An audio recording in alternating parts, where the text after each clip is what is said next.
Hello dear students आशा करो সকলে ভালে আছা টেকনো এডুকেশনলৈ তোমালোক স্বাগতম জনাইছো আজি এটা খুবই গুৰুত্বপূৰ্ণ বিষয় লৈ আলোচনা কৰিম আজিৰ বিষয়টো হৈছে যে আমি দৰখাস্ত কেনেকৈ লিখিব পাৰি দৰখাস্ত কিছুমান নিয়ম আছে কিছুমান ৰুলছ আছে তো এই বিষয়ে আজি আলোচনা কৰিম তো হয়তো তোমালোকে ইয়াতে গোটেই এটা ফ্ৰেমত দৰখাস্তটো চাই আছা কিন্তু ইয়াৰ কোড কি কেনেকৈ ব্যৱহাৰ কৰিব লাগে হেডিংটো কেনেকৈ দিব লাগে কোড কেনেকৈ সন্মান জনাব লাগে এই বস্তুবোৰ তোমালোকে খুবেই ইম্পৰ্টেণ্ট তোমালোকৰ কাৰণে তো মই ভাবিছোঁ যে এটা মানে মডেলত বা এটা আৰ্হি বনাইছোঁ মই ইয়াৰ কিছুমান নীতি নিয়ম তোমালোকক দেখাই দিম তোমালোকে ভিডিঅ'টো লাষ্টলৈকে চাই থাকিবা আৰু আমাৰ এই টেকনো এডুকেশ্যন চেনেলত বহুতো ধৰণৰ প্ৰতিযোগিতামূলক পৰীক্ষাৰ বা মেট্ৰিকৰ পৰা হাই ছেকেণ্ডেৰী লেভেল বা হাই ছেকেণ্ডেৰীৰ পৰা ডিগ্ৰী বা MSc লেভেললৈকে যিকোনো ধৰণৰ শৈক্ষিক দিশত আমি ল'ৰা ছোৱালীসকলক বা ছাত্ৰ ছাত্ৰীসকলক বা আমাৰ ফ্ৰেণ্ডছ বন্ধু বান্ধৱীসকলক আমি কেনেকৈ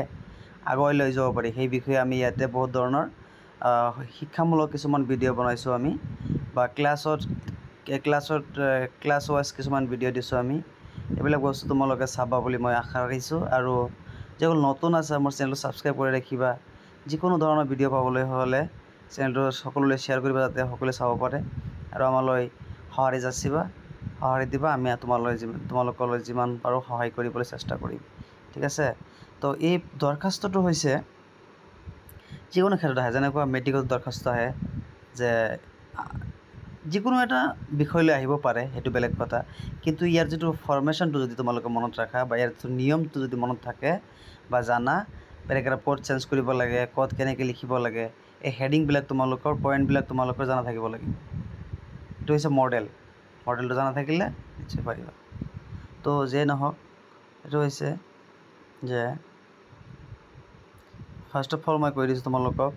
যেনেকৈ ইয়াতে কি আছে প্ৰতি দৰখাস্তটো এটা ফুল পেজত আৰু এটা কথা কৈছোঁ দৰখাস্ত কিন্তু এটা ফুল পেজত হ'ব লাগে বুজি পাইছে এটা ফুল পেজত হ'ব লাগিব এতিয়া কথা হ'ল হয়তো কিছুমান এনেকুৱা ল'ৰা ছোৱালী আছে যে দৰখাস্ত ইয়াতে আধা লিখিছে ইয়াতে আধা পেজত এইখিনি লিখিলে কিবাকিবি লিখিলে আকৌ নেক্সট পেজত উল্টাই অন্য পেজত আৰু আধা কিবাকিবি লিখিলে এনেকুৱা দৰখাস্ত কেতিয়াও নহয় এনেকৈ তোমালোকে ফুল মাৰ্ক নাপাবা হয়তো এক্সামিনাৰে বা যিসকল বহি চহী কৰিব ইনভিজিলেটৰ নহয় যিসকল বহি চাইন কৰে এক্সামিনাৰ সিহঁতে হয়তো এইটো বস্তু তোমালোকৰ নাম্বাৰ হয়তো কমো দিব পাৰে বা নিদিবও পাৰে সেইটো মই নাজানো ইমান তো তেনেকুৱা কাম নকৰিবা দৰখাস্তটো এটা সম্পূৰ্ণ পেজত লিখিবলৈ যত্ন কৰিবা ঠিক আছে তো মই আজি ফাৰ্ষ্ট বস্তুটো তোমালোকক দেখাই দি আছোঁ ফাৰ্ষ্ট বস্তুটো হৈছে যে এই যেনেকুৱা ইয়াতে কি আছে প্ৰতি আছে এই প্ৰতিটো ক'ত লিখিছা চাইছা এই প্ৰতি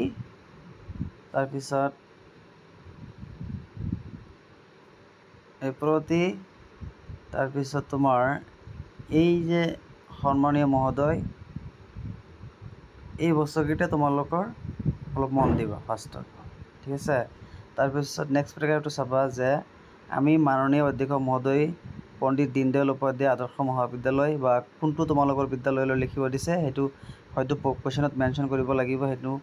মেনশ্যন থাকিব সেইটো তোমালোকে সেইটো ফ'ল'হে কৰিবা আৰু কেতিয়াও তোমাৰ সঠিক ডিটেইলছটো নিদিবা ঠিক আছে যেনেকুৱা কোনটো ডিষ্ট্ৰিক্টত বা ক'ত জেগাটোৰ নাম কি বা ঠাইৰ নাম কি তেনেকুৱা ঠাইত তোমালোকে হয়তো যদি উল্লেখ কৰি দিয়ে তেনেহ'লে দিব পাৰা যদি উল্লেখ কৰি দিয়া নাই তেনেহ'লে XYZ বা কিবা কৰি ইয়াতে কিবা লিখি দিবা ঠিক আছে বা কাটচিন এনেকৈ কিবাকিবি XYZ কিবাকিবি যিটো পাৰা এইটো লিখি দি থৈ আহিবা ঠিক আছে সেইটো সঠিক তথ্য দিয়াৰ কোনো প্ৰয়োজন নাই যদি আছে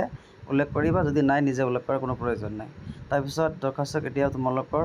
মই ফাইনেল কথা কৈছোঁ দেই অফিচিয়েল হ'লে বা কিবা তোমাৰ দৰকাৰত দিছা নিজৰ কিবা প্ৰয়োজনত দিছা সেইটো বেলেগ কথা সেইটো নহয় যদি ক'ৰবাত অফিচিয়েলভাৱে দিয়া আছে সেইটো বেলেগ কথা কিন্তু ইয়াৰ ওপৰত যদি তোমালোকে কোনো মেট্ৰিকত বা হাই ছেকেণ্ডেৰী বা ডিগ্ৰীত পঢ়ি আছা যদি এপ্লিকেশ্যন কিবা এটা লিখিব দিছে এক্সামত তেনেকৈ AACত লিখিব দিছে ছাপ'জ এবিলিটি এনহেঞ্চমেণ্ট ক'ৰ্ছ যে আছে BA AAC আছামিছত ছাপ'জ লিখিব দিছে দৰখাস্ত সেইটো তেতিয়া তোমালোকে উল্লেখ কৰিব নোৱাৰিবা ঠিক আছে যদি তোমালোকৰ স্কুল কলেজত যদি লিখিব দিছে তেনেহ'লে উল্লেখ কৰিব পাৰা এনে অফিচিয়েলি তো মই কি ক'ব গৈছিলোঁ, আচ্ছা সেইটো বুজি পাইছা এতিয়া। তাৰপিছত নিজৰ নাম কেতিয়াও নিলিখিবা, ঠিক আছে। নিজৰ নাম ঠিকনা কেতিয়াও নিলিখিবা, ঠিক আছে। যদি কিবা তাতে ৰহিম, কৰিম, কবিৰ দাস, সুৰদাস লিখিব দিছে সেইটো বেলেগ কথা। যদি লিখিব দিয়া নাই উল্লেখ কৰাৰ কোনো প্ৰয়োজন নাই। আপোনাৰ একাউণ্টৰ বাধ্য ছাত্ৰ বা ছাত্ৰী, ছাত্ৰ বা ছাত্ৰী লিখিবা, লিখি নামটো XYZ লিখি দিবা। শ্ৰেণীটো লিখিব পাৰা, স্নাতক, বৰ্তমান, ষান্মাসিক বা তোমাৰ দশমমান বা নৱমমান বা একাদশ বা দ্বাদশ শ্ৰেণী এনেকৈ লিখিব পাৰা। এতিয়া বিভাগটো কি আছে তোমাৰ, হয়তো সমাজ তত্ত্ব বা ছ'চিয়লজিও থাকিব পাৰে, সমাজ বিজ্ঞান থাকিব পাৰে, আৰু যদি 9, 10 আছে বিভাগটো হয়তো নাহিব পাৰে, ঠিক আছে। তো মই জাষ্ট দিছোঁ, ফৰ্মেশ্যন দিছোঁ। তাৰপিছত ৰোল নম্বৰ লিখিবা, শাখা লিখিবা, হৈ যাব, ঠিক আছে। তাৰপিছত দৰখাস্তটোৰ নিয়মটো সেইখিনি এতিয়া গুচি গ'ল। ইয়াত দৰখাস্ত তোমালোকে নিশ্চয় পাৰিবা, ইয়াত কোনো ডাঙৰ কথা নহয়। তাৰপিছত সন্মানীয় মহোদয় দিব পাৰা বা ডাইৰেক্ট মহোদয় দিব পাৰা। আৰু বিষয়টো লিখিবা, তাতে বিষয়টো উল্লেখ কৰিবা যে পুথিভঁৰালৰ কিতাপৰ সংখ্যা বৃদ্ধি কৰাৰ বাবে অনুৰোধ। অনুৰোধপূৰ্বক বিনীত নিবেদন, এই যে মই এখন বিদ্যালয়ৰ এজনী ছাত্ৰী বা ছাত্ৰ, আপোনাক জনাব বিচাৰিছোঁ যে আমাৰ মহাবিদ্যালয়ত এখন পুথিভঁৰাল আছে, কিন্তু অপৰ্যাপ্ত সংখ্যক কিতাপৰ অভাৱ। পুথিভঁৰালখনত বিভিন্ন বিষয়ৰ কিতাপৰ নাটনিৰ বাবে ছাত্ৰ-ছাত্ৰীসকলে যথেষ্ট অসুবিধাৰ সন্মুখীন হৈছে। কাৰণ পাঠ্যপুথিৰ জ্ঞানৰ লগতে বিভিন্ন জ্ঞান আহৰণৰ বাবে কিছুমান গুৰুত্বপূৰ্ণ কিতাপ বা অভিধানৰ অতি প্ৰয়োজন হৈ পৰিছে। এনেকৈ মিলাই চিলাই লিখি দিবা। তাৰপিছত গতিকেটো চেঞ্জ কৰি দিবা, ঠিক আছে। তাৰপিছত ইটিটো ইয়াতো লিখিব পাৰা বা ইয়াতো লিখিব পাৰা, ঠিক আছে। এতিয়া বুজি পাইছা? এই হেডিংবিলাক তোমালোকে অলপ ধুনীয়াকৈ মিলাই চিলাই লিখিবা, তেতিয়াহ'লে নাম্বাৰ পাবা। আৰু এখন পেজত লিখিবলৈ যত্ন কৰিবা। তাৰপিছত ডেটটো লিখিবা, বিষয়ৰ ওপৰত ডেটটো লিখিবা, মন থাকে যাতে, ঠিক আছে। থেংক ইউ, অন্য ভিডিঅ'ত লগ পাম।